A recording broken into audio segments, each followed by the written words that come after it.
So just a few days ago, I was watching a video on a researcher that has been around for a while who currently believes that humans have been around in their current form for millions or tens of millions of years. He has a lot of good stuff. There's a lot of good information there.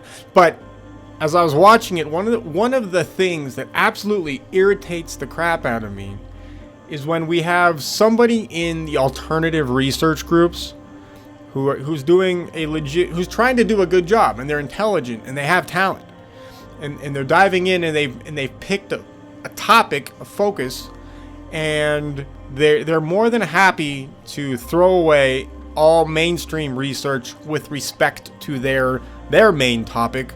But when it comes to other topics that involve their topic, they completely are 100% on board with the mainstream garbage. What the hell am I talking about? So this guy I was listening to, he's been around for a while. I believe his name is Michael Cremo. This guy, he's a great example of one of the main problems that absolutely pisses me off in the alternative research arena. So these guys, they're incredibly smart. They are doing good work generally in their topic. So this would be anthropology, ancient humans, the possibility of humans being around, millions or tens of millions of years ago in the current form that we are now, Homo sapien. Right now, current mainstream science, I believe has us in our current form at around 100,000 years ago, I believe. Don't quote me on that, because I know things can be weird, and I know there's other viewpoints, even in the mainstream. That's fine. And then with our brains shrinking like a few thousand years. Okay. Anyway, that's a whole other topic. But the claim that this particular researcher is making is that that today's human could potentially be, a million or tens of millions of years old. I don't mean our lifespan. I just mean the kind of human you see today was potentially alive 10 million years ago. That obviously does not jive with any kind of mainstream science. And it doesn't really jive with anybody's science, actually, sort of technically. But so why even come up with this then? Why is this current researcher bothering with these kinds of conclusions? The reason why he's coming to these conclusions is because he is using geological evidence to prove that humans may have been around a million or 10 million years ago. And this conclusion is based off of geological evidence. So by that, their geology... Okay, so this is what pisses me off. He's using geological evidence to support a claim that he's making, an outcome that he's making, that humans are millions or whatever the hell years old. How is he doing that? Well, so geology operates in the millions and tens of millions and billions of years, right? That's how current mainstream geology operates. And since the consensus of the mainstream geology is a rock could be 10 million years old, when a researcher happens to find what could possibly be a set of human footprints, in the rock itself, then what this researcher does, it says, well, the geologists say that this rock is 10 million years old. There are human footprints in this rock, so that must mean that humans are 10 million years old. So on the surface, that sounds like a sound scientific outcome. There's evidence. It's backed up by mainstream science. Here's the claim, right? This is the kind of stuff that pisses me off, because they're basing their results off of a perceived scientific truth. Geology is one of the most ridiculous scientific principles that is taught as if it's like this completely understood situation. We have no idea how old strata are on the planet. The only reason why we have these tens of millions and billions of years it takes to do everything on the planet is because geologists in the past had no other way of explaining stuff. When geology was in its infancy, people hadn't, they didn't know what else to do. They didn't have access to the kind of experimentation that we can do today. The kind of experimentation that literally proves you can create strata in minutes. You can create entire stratification areas in minutes. It does not take millions or billions of years. We can grow rocks in the lab now. It just takes a few days. That is done right now. You can go watch videos of this stuff. So, for some weird reason, though, mainstream geology still sticks with this tens of millions and billions of years garbage. Now, this is a huge problem in historical research in general, because when we go study stratigraphy, right, we have to now, a lot of people fall back on the garbage from mainstream geology. And mainstream geologists never bring up the fact of everything I just said about physical experiments showing how you can create strata, how you can create heavier material on the top and lighter on the bottom. Right there in front of your face. There's this French experimenter guy, he did all of this crap to prove it. It's right there. You can go watch it on video. I'll go try to find it some other talk when I'm not pissed. So when we have our alternative researchers basing their conclusions off of inherently flawed sciences that are still themselves technically in their infancy. Like geology, God, geology doesn't, here's another, okay, anybody who's like right now rolling your eyes about to shut this off, you're gonna go watch porn or whatever. No, hold on. Let's just throw this out there. Has geology ever been able to make a prediction about an earthquake and then have it happen? Consistently, over and over and over and over again. And the answer is no. It does not exist. So that is not real science. Real science is you have a testable prediction and then you visually see the outcome of your prediction to see if it matches what your hypothesis was. Okay, if it doesn't happen, then we do not accept that as actual science. Our problem in today's day and age is that we're taking all this pseudoscience garbage that has now been giving unbelievable amounts of perceived authority over the masses because people don't want to question this anymore. They don't. A lot of people have just lost the ability of critical thinking, right? Got over all of that. Literally, it's something I want you to focus on working on. Critical thinking. Nobody applies critical thinking to the current mainstream sciences. So when we have alternative researchers basing their outcomes off of garbage mainstream science, what does that do to us? What does that do to the community? That's bad for the community. So I wanted to make sure that when you guys go out there and you're doing your research, don't forget that we are still learning all the other sciences as well. Geology may seem like it's locked down, but 2 seconds of critical thinking just proves that it's not. It proves that it's not. We have no idea, for example, how granite is actually formed. Now you might say, well, Wikipedia says, oh, there's some pressure and blah, blah, blah. Great. Right now, then, we should be able to find granite in mid-formation. Show us that. Okay, it doesn't exist. There is no volcano anywhere pumping out granite, right? There's none of this stuff going on. We do not have any actual scientific observable evidence that proves any of that. Now, I'm not saying all geology is bad. There's a lot of good geology. Please don't mistake me. My main point is that the science of geology is far from figured out. And the good news is you can actually go find a lot of, there's good geologists out there that will say this stuff. It's unfortunate that I think, they say it sometimes maybe it's hard for them to admit here and there because their jobs rely on them towing the garbage. They have to say the spiel, they have to be like, oh, this river, the Grand Canyon took 10 million years by the Colorado River and, come on, Jesus. Really? There's no, anyway.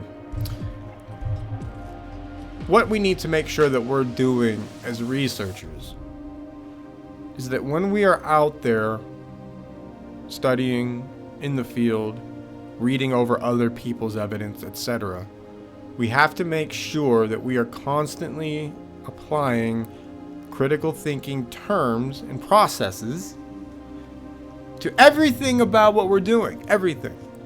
Not just your main subject.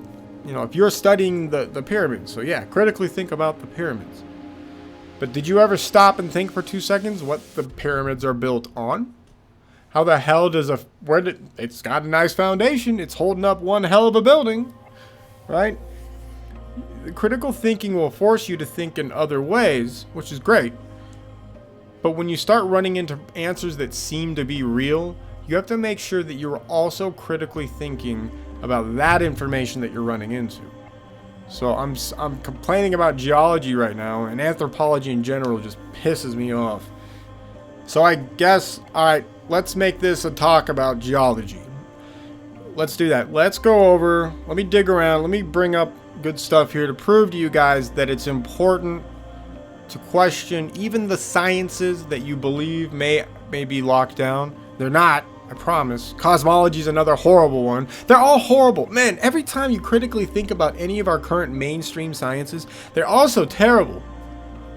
Let's focus on geology. Alright, let's do this. Let's start with the basics. What the hell is geology? So geology is essentially the scientific study of the Earth. Its structure and composition, its processes, and its general history. You know, where the hell did all of these rocks and stuff come from? It encompasses the investigation of rocks, minerals, landforms, and the forces that shape and modify all of them. Now, geologists examine the materials and phenomena that exists both on the Earth and the surface below it, with the idea is that they're trying to understand the Earth's past, present, and, in theory, the future, because science is supposed to be a predictive skill, right? So in geology, we would be searching for the exact same thing in theory. Now, here are some key concepts of the geological field, whatever. All right, let's go over the basic stuff. So they study rocks and minerals. They're going to focus on what these things are composed of, what the minerals are composed of. Rocks are basically classified into 3 main types of rocks. And these 3, the classified, And these 3 types of rocks are igneous rock. This stuff is formed from solidification of molten material. There's sedimentary rock, which is formed from the deposition and compaction of sediment.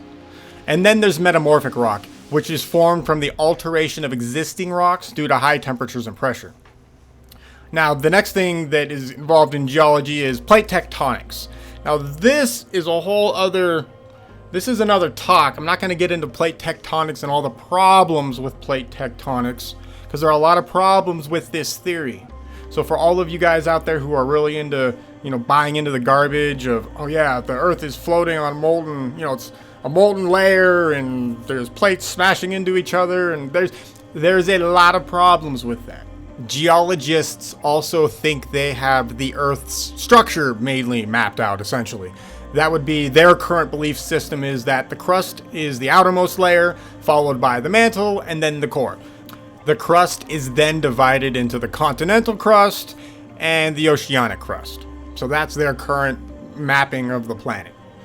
They also investigate the formation and evolution of the landforms, all the land features that we see all over the place. Mountains, canyons, valleys, plains, coastal features, etc., etc. Now, geologists hold that these formations are shaped by processes like erosion, weathering, deposition, and tectonic activity. Now, all of those are correct except the tectonic activity part. This is where things will get different, and we'll start to go over some of that. Like I said, I don't know if we'll get into tectonic plates or not. It depends on how pissed I get. Let's see how mad this makes me. Alright, but the erosion, weathering, deposition, that's true. But the way they approach those principles and how things are formed is wrong. Or semi-wrong. We'll go over that in a bit. Geologists also use various dating techniques to determine the age of rocks and the events in our Earth's history. Now, their dating techniques, there are so many problems with their dating techniques, it's ridiculous. I'll do a completely different talk on all the issues with the way that, like carbon dating and oh god, like dendrochronology, all this stuff is just garbage. It's infuriating, and they talk about these techniques as if they are 100% solid, uncontrovertible. It is so annoying. Alright, so this is, god, geologists piss me off. Mainstream geologists. For those of you out there who are real geologists, who are actually looking at evidence and understanding that we don't know everything, and are open to looking at the true evidence, including scientific observation and experimentation, you guys are fine. But that's not the general geologic community. Holy crap, is it not? So that's geology. You get it. We all kind of know what the hell geology is. That was just a refresher so that you all understand what they're doing. Why is geology important to us from a historic side, from an ancient historical researcher side? The number one reason why geology is important to at least begin to get a basic understanding of in ancient historical research is because we have to deal with stratigraphy. All right, we have to deal with what ancient historians will call cultural layers, right? Magically, tons of dirt and rock just sort of appeared on top of all these civilizations naturally. Okay, but this is something we have to deal with, like it or not. Like, it's there. Cultural layers exist. One of the best ways to get an understanding of any kind of layering is to dive into geology.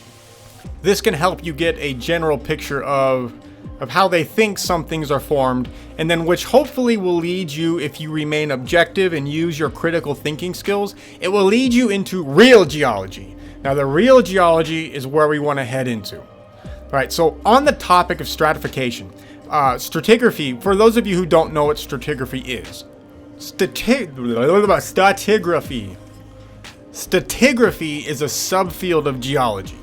What this does is it focuses on the study of rock layers, their arrangement, their composition, and chronological sequence. Now, that's important for us in the ancient historical community. It's going to involve the analysis of interpretation of layered rocks known as strata to understand the geological history of an area. And it's really important to understand the geological history of whatever area you are studying. It literally does not matter where you are studying on this planet. As we will see later on, maybe in one of these maybe in this talk, there's a lot of crazy stuff that happened to this planet very, very, very recently, and it is highly geologic in nature. I don't know, geological in nature. Our planet got screwed. Anyway. So here's some key concepts in stratigraphy. Let's start with the principle of superposition. This principle pisses me off. All right, so this general principle states that in an undisturbed sequence of sedimentary rocks, the youngest rocks are found at the top, while the oldest rocks are located at the bottom. By examining the order of rock layers, geologists can establish relative ages and construct a chronological framework. All right, this is how they operate. And this sounds great. Like, everything I just said sounds fantastic when you say it in a very perfect manner. Oh yeah, the youngest is at the top, the oldest is at the bottom. Yeah, that makes sense. And then they just ran with that. Okay, so that's geology. Of course, there are 8 bajillion problems with this, and of course they've had to create plate tectonics to try to, solve that, etc. There's a lot of garbage with that. But the principle of superposition is wrong. It's stupid. Why is it wrong? Well, I'll show you later on in this video literal experimentation that says this is wrong. You don't need any of this superposition concept of, the younger being on the top, the older being on the bottom. It's not true. We don't even observe that in real life, right? So we'll get to that. Okay. So if you start talking to me about superposition as if it's 100% infallible, I will choke the crap out of you. I'll just start slapping you. Just, Do not make me choke you. Superposition in the sense that geologists use it today is stupid. It is observationally stupid, and it is laboratorily proven stupid. It's just dumb. All right, God, I hate that, because this is like the main concept of stratigraphy. Anyway, okay, we'll get back to this. I'm going to show you guys some stuff that proves that garbage wrong. This whole the youngest is on the top, the oldest is on the bottom. Shut up. Just shut up. Okay, next principle of stratigraphy.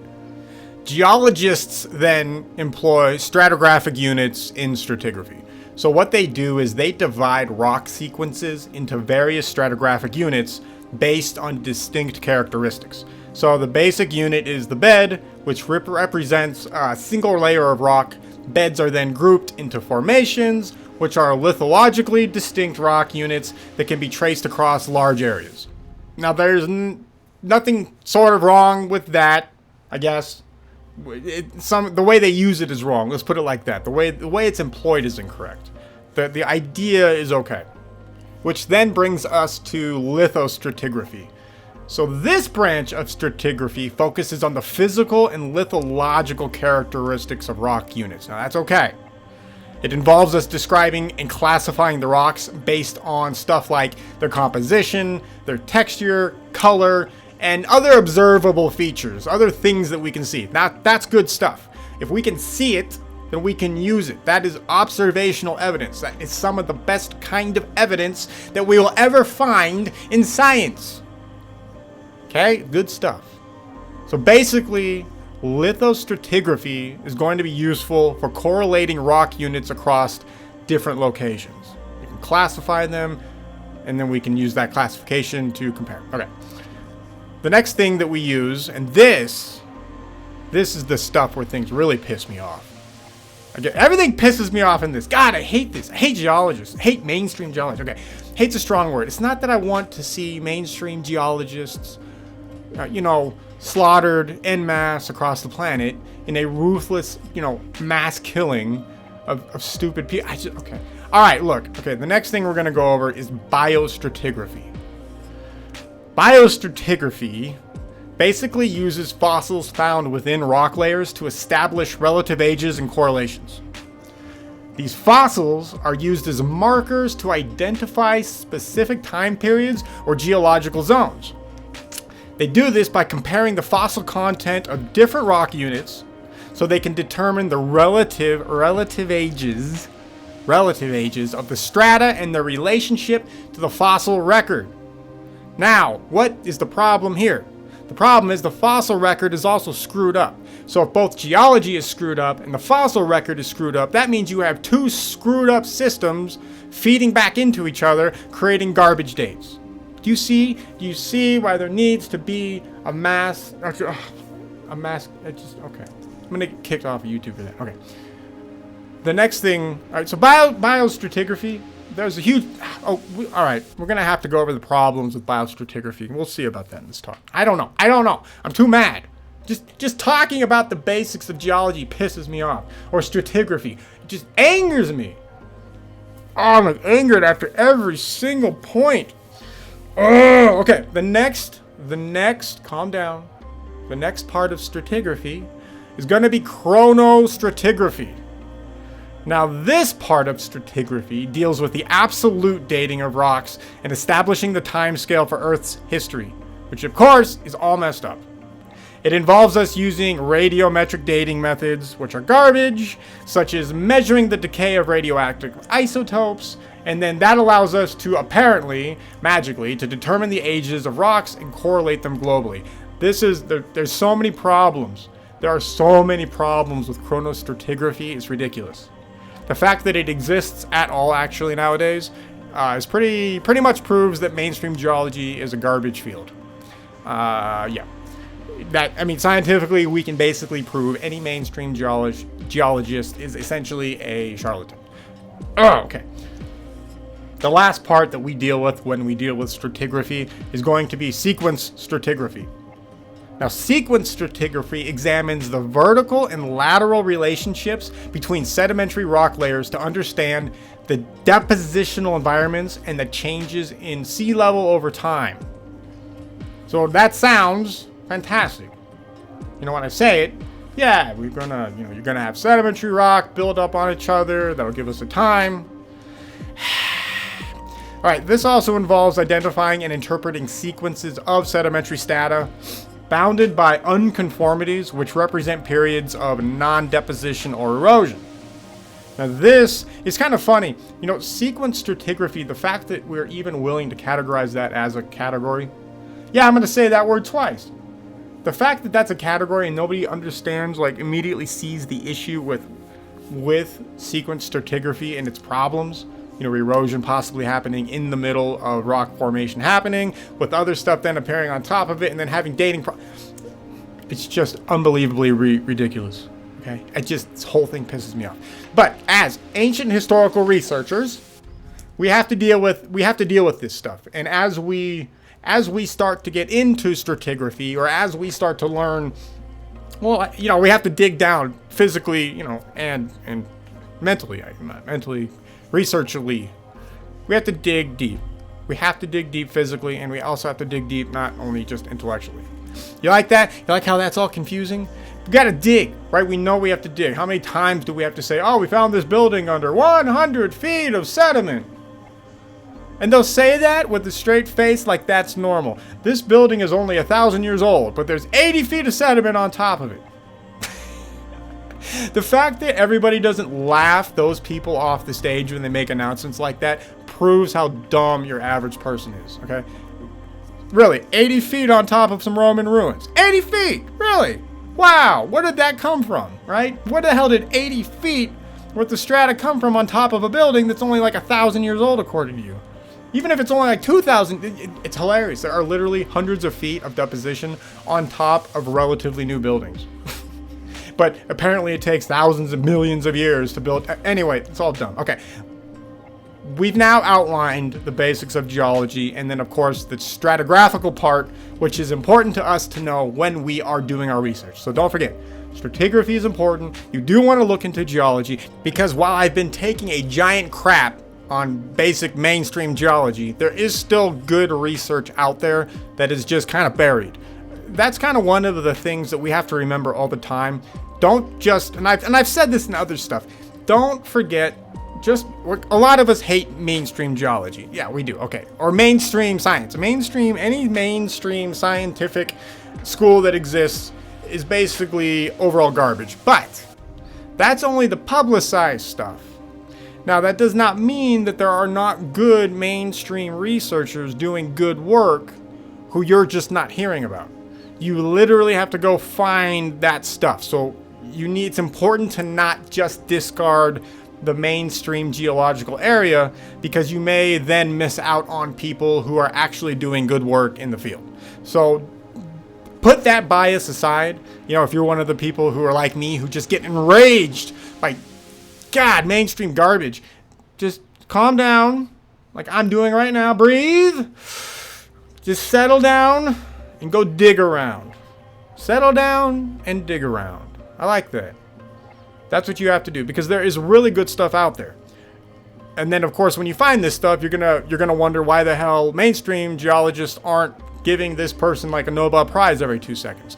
I'll show a video here and I'll talk over it, because this is mainly like more me talking, because I'm not editing videos, because I don't care that much and I don't have time unless someone's gonna give me tons of money to do it. Even then, I probably still wouldn't do it, because whatever. So let's move on. Okay, so this whole thing started off with me watching a talk by a researcher who has done legitimate good work. Michael Cremo, that guy, fine. Wrote a 10,000 billion page book about giants. Lots of good stuff. But this talk started because what irritated me is that a lot of his conclusions are based off of false ideologies with respect to a mainstream science. Geology in this case. Now, what are the problems with this? Why is this pissing me off so much? So, for example, we know for a fact it does not take 10 million years to make a rock. Right? You can do it in the lab in like a week. And God knows what they're doing nowadays. But it literally takes 2 seconds on searching on even Google. I mean, even as censored as that is, you can go see all the scientific experiments that create rocks, that create various kinds of rocks. Right? And I'm not talking about crystals. I'm not talking about growing a crystal. No, you can create rocks, right? You use pressure, etc., and you're able to, in a laboratory environment, create rocks. So right off the bat, it becomes very weird that geologists believe that it takes millions and billions of years to create a rock. We know for a fact that that's not the truth. Like, you can experiment with that right now. You don't have to say that. So why do they hold on to it? Why do they hold on to the million and billion year problem or ideology? Well, a couple of reasons. A, they've been psychologically conditioned to do it. B, their livelihood probably relies on them towing the basic line. You know, you don't eat unless you get, you know, the university isn't going to pay you if you don't toe whatever BS they're carrying around, which means you don't get paid, which means you don't eat. Okay, so that's, you know, possibility.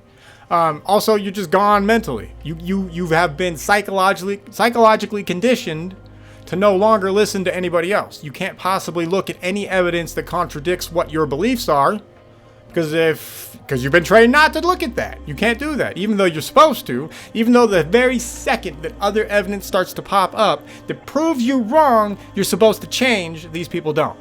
Right? That's how powerful psychological conditioning is, and it's been going on their whole life. It is not easy to rewrite that. So I get that. Right? So I sympathize with that a little bit, but there's kind of a point to where I have to look at an adult and be like, why are you so dumb? Okay. So we know it does not take millions and billions of years for a fact to create rocks. Okay, fine, whatever.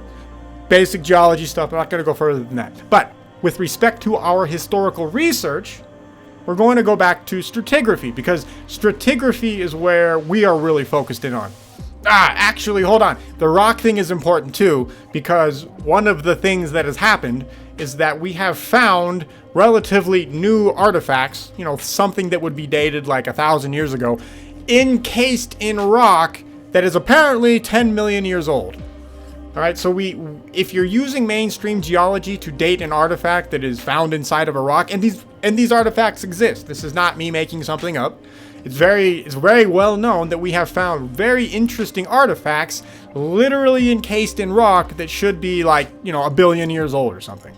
So this exists. So our ancient historical studies will literally find evidence encased inside rocks that are like 10 million years old, but they really shouldn't be more than like 1,000 years old, or maybe 2,000 years old. So there's a problem. All right, so that's a serious issue that is completely ignored by mainstream geologists. It's just more proof that you don't need millions and billions of years to make rock. If you are finding relatively new artifacts created by humans encased in rock, you have to stop and be like, all right, wait a second. That means that this rock was created relatively recently.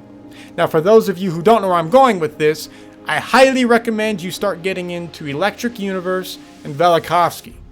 So Velikovsky and the Electric Universe scientifically provides answers for why we see things such as this. In those theories, in those scientific-based theories that actually use experimentation, we can start to explain why we find artifacts encased in coal, in rock, etc., etc. It also starts to explain stratification. Now let's get back to stratification really quick. I want to make sure that I lay down the foundation of anybody doubting that it takes millions and billions of years to create strata. I've already proved that we don't need millions and billions of years to create rock, so we're done there. You don't need it. But what about strata? Okay, how the heck do you lay down tons of strata? Let me show you some, I'm gonna explain this experiment, but also kind of show it to you if you're watching the video. But don't watch videos. I'm not doing videos. Here's a quick little snippet of a video that explains scientifically, observationally, with experimentation, how stratification can and probably does occur, and does occur. And then we'll go over it after you're done watching this little clip. They took place in large glass-walled tanks called flumes. Water, laden with sediment, was pumped into a flume, and the way it deposited could be observed and filmed from above and through the sides of the tank. Different-sized particles of sand were poured into water circulating in a flume. The movement of the water caused the particles to be sorted according to their size. Some of the fine and coarse particles were slowed down by either the roughness of the base of the flume or the sediments already deposited. They deposited, causing superposed laminae to form in the direction of the current. A reduction in current caused mainly larger particles to deposit on the previous laminae. Both the finer and coarser particles not contacting the laterally forming stratum continued to be transported by the current. An increase in the current velocity, again due to friction, caused laminae similar to the previous ones to form on top of the stratum of large particles. The accumulation of sediment between two instants of time T1 and T2, produced a deposit. The deposit consisted of a part of the lower laminae, part of the stratum of large particles, and part of the upper laminae. Each subsequent individual deposit from upstream to downstream was therefore younger than the one before it. If it were possible to differentiate these successive lateral deposits, the time needed for a strata to form could be calculated by adding the difference of time between T1 and T2 to the difference between T2 and T3, and so on. Due to the presence of a current, strata were formed vertically and laterally at the same time in the direction of the current. The experimenter had scope for testing a wide range of conditions by inclining the flume to provide a slope and by regulating the speed of water current and the supply of sediment. As the results of the various experiments were analyzed, it became clear that what had been demonstrated with microstrata in a flask held good on a much larger scale and under all the conditions tested. The flume experiments demonstrated the mechanical nature of stratification, whereby particles segregated according to their size when transported by a current of variable speed. Desiccation or drying out of deposits caused bedding partings. Stratification of the deposit under both dry and water conditions formed parallel to the slope of the initial area of deposit, which could exceed 30 degrees. The results were published by the Geological Society of France. The discovery that strata form sideways and vertically at the same time, strata form in the same way as sequences of facies, the chronology of strata is measured laterally and vertically, provides probably the most important data to emerge from any experiment in sedimentology. The equally important disclosure was the fact earlier mentioned.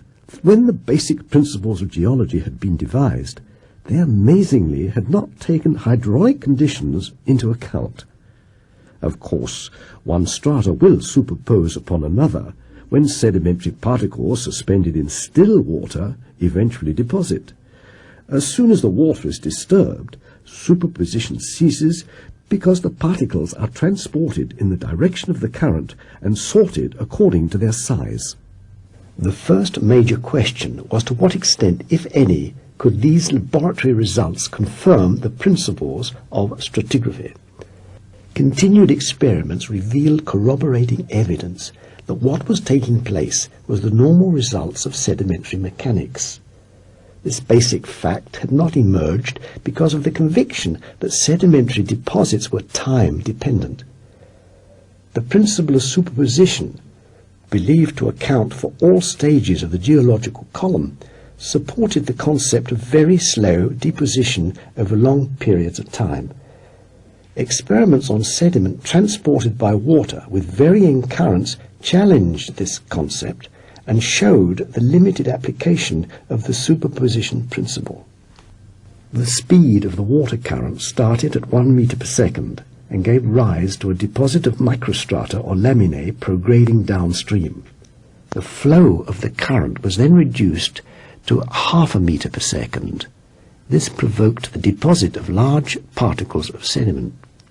Then, as the deposit thickened, the speed of current was increased back to 1 meter per second, and laminae deposited on the large particles.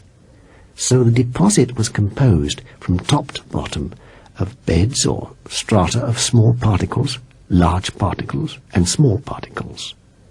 The three superposed beds prograded together from upstream to downstream. This demonstrated that the beds or strata did not form one at a time as required by the principle of superposition. They formed simultaneously. Nor did any one bed have the same age at any point as required by the principle of continuity, because they formed together and sideways. Each lateral part of a single bed or strata therefore had a different age. But something else was happening. When the velocity of flow was reduced, a second deposit started forming on top of the first, whilst the first was continuing. The two superposed deposits prograded simultaneously from upstream to downstream. When the velocity of flow was increased, a third deposit started forming on top of the other two, and all three prograded together downstream. Here we have a phenomenon of multiple beds of sediment forming on top of each other, vertically and sideways at the same time, the triggering mechanism having been simple changes of current. The laboratory experiments showed that where there is a water current, one layer does not deposit upon the other, with each layer being older than the one which covers it. This would therefore appear to be a major exception to the principle of superposition. Many parameters were tested, from very slow to very fast currents. None of them, however, provided an example of the principle in operation. The experimental results, therefore, did not confirm the definition that the principle of superposition is a general or inclusive law, exemplified in numerous cases. Could it be that the authors of the principle of superposition had not taken hydraulic conditions into account? This possibility would seem to be confirmed by other experiments which showed that the principle of superposition only applied to very fine sediments depositing in water where there is little or no current. The principle applying in such limited conditions can hardly be considered to be a general or inclusive law applying in numerous cases. The fact that stratification formed parallel to the slope, exceeding an angle of 30 degrees, highlights the inaccuracy of the principle of original horizontality, which states that layers or strata form horizontally. It must be remembered that this principle is used by geologists to interpret past conditions producing the sedimentary rock we see today. Sloping strata suggested to them that movement had taken place, causing originally deposited horizontal strata to be tilted at an angle. The experiments show that sloping strata could simply be the result of sediments depositing on an inclined bed. It was shown in the laboratory that the principle of continuity did not apply to strata forming in a current. The strata formed laterally from upstream to downstream in the direction of the current. They did not superpose successively. Consequently, the stratum created in the laboratory did not have the same age at any point as asserted by the principles of stratigraphy. The stratigraphic principles had been used to obtain age correlations between geological formations separated by distances. This fact indicates that no account had been taken of the effect of local currents in the oceans or seas in which the sediments in these geological formations had been deposited. Strata forming in different parts of the same ocean or in different oceans would be subject to differing hydraulic conditions and could not be considered as continuous. The geological column was conceived on the assumption that the principles of stratigraphy applied as a general law with numerous examples. The laboratory demonstration that the principles of stratification do not apply where there is a current challenges the basis upon which the geological column was formed. So that should have blown your mind, and if it didn't, you're not paying attention. If you already knew about it, then okay, fine, your mind was already blown earlier, and you've moved on and you've already incorporated this into your studies. Let's go over some of the points that this thing made. The first thing it does, one of the first main things this experiment proves, is that the geological column is not devised with superposition. Superposition is generally incorrect. It's not that it can't happen, it's just there's no reason to believe that's how it happened. Why? Because the Earth is covered in water. The Earth is full of water. And water does everything. This video shows. All you need is water to lay down all kinds of different strata, and you'll get your layers. And not only do you get your layering, you get your stratigraphy, you get layers that may initially seem like they took millions and billions of years old, and like, you know, the deepest one is the oldest, and then the next one is a little younger, and then the next one up is a little younger. No, All of those layers are literally created at the exact same time. There is no difference. There's not even a year's worth of difference. There's probably not even a day's worth of difference in a lot of our stratigraphy on this planet. Now, if you're still with me, you probably have a lot of good questions. One of those questions would now be, all right, fine. The oceans, I could definitely see the oceans doing this. There's a lot of back and forth movement, etc., etc. Yes, oceans, we could see layering that stuff down. Fine. You're with me on that. And that's right. The experimentation proves that. Oceans would do that. But what about on land? Why do we find stratigraphy that is dated, there's older stuff on top of younger stuff? That's a different topic. But why do we find stratigraphy that would follow the premise of the video we just watched? By that I mean we would see multiple layers covering a archaeological site, and right now they're assumed that, oh yeah, these layers built up over hundreds and thousands of years, which is already weird because it already goes against their entire mindset of stratigraphy taking millions and billions of years. But I guess geologists are going to ignore that. Fine, whatever. It's weird. It's dumb. Proves them wrong already. But whatever. Okay. But what we now see is that we do not need we don't even need thousands or hundreds of years to build up the layers. The layers that are on top of a lot of the ancient sites on this planet, they're all made at the exact same time. You don't need thousands or hundreds of years to create those layers. All of those layers were probably created at the exact same moment. So what does that leave us? So first of all, that means like there, and this is all over the place. I'll just take a middle number: 80 feet of rock of stratigraphy on top of, say, a site that was supposed to be like from Greece or something like that. How did it get there? How did like 80 feet of rock debris suddenly appear on top of a site? How do we have that kind of stratigraphy? We have various layers. Why? Water. Right? We just saw in the video that all it takes is the movement of water. So then your next question is, okay, well, a lot of these sites are nowhere near water. What are you talking about? You would need a ton of water to do that. Correct. We would need a ton of water. Where could we get a ton of water? We could get a ton of water from tsunamis. We know for a fact that tsunamis also create this kind of stratigraphy nowadays. There's literally areas on the planet right now that we've seen form because of this. Go watch, there's tons of videos out there. I'm not going to go find them. They're all over the place. But on the scale that we're talking about, to deposit that amount of material, you would need a large amount of water rushing over the land. We know there is a source for this. Those are tsunamis. All right, fine. Tsunamis do exist. Is it possible that some sites in ancient, whatever, doesn't matter your time period, were overrun by large tsunamis? Of course! Absolutely! Are you crazy? Are you out of your mind? You think tsunamis never happened back then? We have nothing but evidence for tsunamis happening back then. Tsunamis are all over the place. Right? We have countless stories that are ignored by ancient historical researchers in the mainstream that constantly say the land was sunk, the land was overrun by huge walls of water, etc., etc. And these come from every corner of the planet. This is not from one little area to where these stories come from. This comes from every single ancient culture on the planet. Everybody talks about being engulfed with water. Now, right now, if you're thinking I'm alluding to the flood, to that Noah type of flood, I'm not. We're not talking about that situation right now. This would have been after any of that stuff. And for you atheist people, no, I don't believe in God. And no, I'm not saying that God made the water rain on earth. That's not what I'm saying. Stick with me. But there is some truth probably to that flood. Not probably. I think we have all the proof there is. Anyways, stick with me. I'll prove this scientifically for you. I will prove it scientifically. We're already on track to do this. But let's stick with only the past few thousand years, the past 2,000 to 3,000 years or so.